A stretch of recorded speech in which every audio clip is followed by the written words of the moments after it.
केंद्रीय मंत्री रामदास आठवले ने प्रेस कॉन्फ्रेंस में राज्य सरकार औरंगजेब बौद्ध विहार और अन्य कई मुद्दों पर अपनी राय दी। उन्होंने राज्य सरकार से महिलाओं के लिए 2100 रुपये देने की मांग की और दलितों की हत्याओं पर ध्यान देने की आवश्यकता जताई। साथ ही दिशा साइलिंग की हत्या की जांच में आदित्य ठाकरे पर कार्रवाई की आवश्यकता जताई। उन्होंने भीमराव अंबेडकर की चैरिटी कमीशन के फैसले को सही बताया। प्रधानमंत्री नरेंद्र मोदी से बोध गया मामले में नीतीश कुमार की बात सुनने का आग्रह किया। रिपब्लिकन पार्टी ऑफ इंडियाचं राज्यव्यापी अधिवेशन हे ठाणे या ठिकाणी ठेवलेलं आहे आणि त्या अधिवेशनामध्ये रिपब्लिकन पक्ष व्यापक करण्याच्या संबंधामध्ये चर्चा होणार आहे।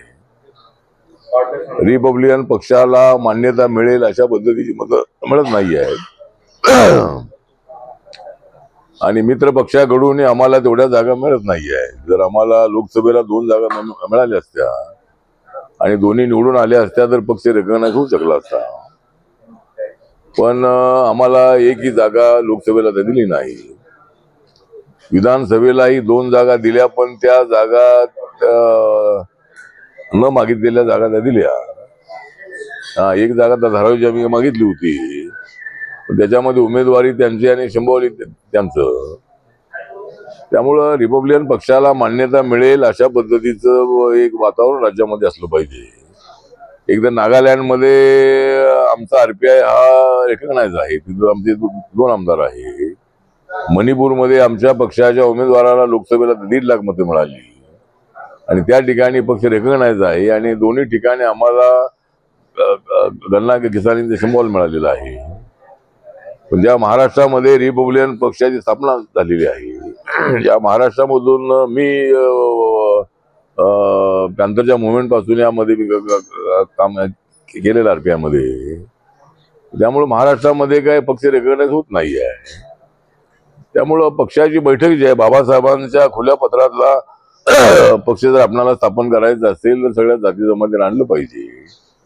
आणि आपण पाहिलेलं आहे की माननीय बाळासाहेब आंबेडकरांनी 2014च्या दोन्ही निवडणुका, 19च्या दोन्ही निवडणुका आणि 24च्या दोन्ही निवडणुका ते लढले, तरी सुद्धा त्यांचा पक्ष रिकग्नाइज होत नाही आहे।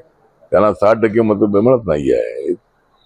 त्यामुळं एकतर कार्यकर्त्यांना माझं आव्हान हे आहे की आपण गाव पातळीवर शाखा स्थापन करताना ती फक्त बौद्ध वाड्यामध्ये असता कामा नये, ती शाखा गावाची शाखा असली पाहिजे आणि गावातले सगळे दलित, बौद्ध, बहुजन, मुस्लिम, मराठा या सर्वांना त्या शाखेमध्ये आणलं पाहिजे आणि ग्रामपंचायती लढल्या पाहिजे, तर पंचायत समिती, जिल्हा पंचायत लढली पाहिजे। ज्या पद्धतीने शिवसेना मुंबईमध्ये स्थापन झाली आणि पॅंथर सुद्धा मुंबईमध्ये स्थापन झाली होती, पण शिवसेना ही गावागावामध्ये पोचली, तसा आमचा पक्ष गावागावामध्ये आहे, पण पॉलिटिकल निवडून येण्याची ताकद आमची अजिबात नाही। त्यामुळे कार्यकर्त्यांनी आता विचार करायचा आहे की तरुणांच्या हातामध्ये नेतृत्व देणं अत्यंत आवश्यक आहे।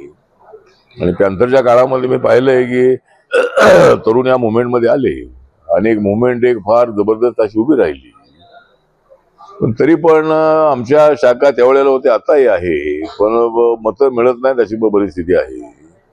त्यामुळे पॉलिटिकल पक्ष चालवायचा असेल तर मतांचा पक्ष असला पाहिजे आणि त्यासाठी गंभीरपणे आम्ही त्याच्यामध्ये विचार करणार आहोत। एकतर महाराष्ट्रामध्ये जे सरकार स्थापन झालेलं आहे देवेंद्र फडणवीस त्यांचं काम अत्यंत चांगलं चालू आहे, निर्णय अत्यंत चांगले होत आहेत, पण लाडक्या बहिणींना जाहीर केलेले 2100 रुपये सध्या त्यांना देणं थोडं अडचणीचं असलं तरी जाहीर केल्याप्रमाणे 2100 रुपये त्यांना मिळावे। दिल्लीच्या सरकारने रेखा गुप्ता यांचं जे बीजेपीचं सरकार आहे त्यांनी 2500 रुपये हे आपल्या जाहीरनाम्यामध्ये, मॅनिफेस्टोमध्ये इलेक्शनच्या 25 रुपये देण्याचं केलं होतं आणि दिल्लीच्या सरकारने मात्र 2500 रुपये महिन्याला देण्याचा निर्णय घेतलेला आहे आणि त्या महिलांमध्ये फार मोठी काटछाट होऊ नये आणि सरकारने दिलेले आश्वासन आहे, त्यामुळे महिलांनी भरपूर मतदान केलेलं आहे। दलित बौद्धांनी मोठ्या प्रमाणावर मतदान केलेलं आहे, त्यामुळे सरकारने दलित बौद्धांच्या प्रश्नांकडे लक्ष दिलं पाहिजे। एक तर सोमनाथ सूर्यवंशी यांचा पोलिसांच्या मारहाणीमध्ये मृत्यू झालेला असताना सुद्धा सरकारच्या वतीनं किंवा होम डिपार्टमेंटच्या वतीनं पोलिसांवर कारवाई झाली नाही। शेवटी कोर्टाने त्यामध्ये हस्तक्षेप करावा लागला आणि हायकोर्टाने सांगितलेलं आहे की आता सोमनाथ सोनवंशीचा जो मृत्यू आहे तो पोलिसांच्या मारहाणीमध्ये झालेला आहे. त्यामुळे मला असं वाटतं की दलितांच्या प्रश्नांकडे थोडंसं लक्ष कमी देऊन चालणार नाही आहे. ज्या दलितांनी बौद्धांनी मोठं मतदान केलं त्यांच्या प्रश्नांकडे लक्ष दिलं पाहिजे. आणि महिलांनी एवढं मतदान केलेलं असल्यामुळं त्या महिलांना 21 रुपये देण्याचा जो निर्णय किंवा जे आश्वासन आहे ते कोल्हापूरच्या पहिल्या सभेमध्ये महायुतीच्या सभेमध्ये माननीय मुख्यमंत्री एकनाथ शिंदे यांनी जाहीर केला होता. त्यामुळं जरी थोडासा ताण पडेल आपल्या खजिन्यावर, पण दिलेलं आश्वासन पाळलं पाहिजे. आणि लवकरात लवकर आमच्या लाडक्या बहिणींना 21 रुपये देण्याचा निर्णय या पुढच्या बजेटच्या अगोदर घ्यावा, अशा पद्धतीची आपली सरकारला नम्र विनंती आहे.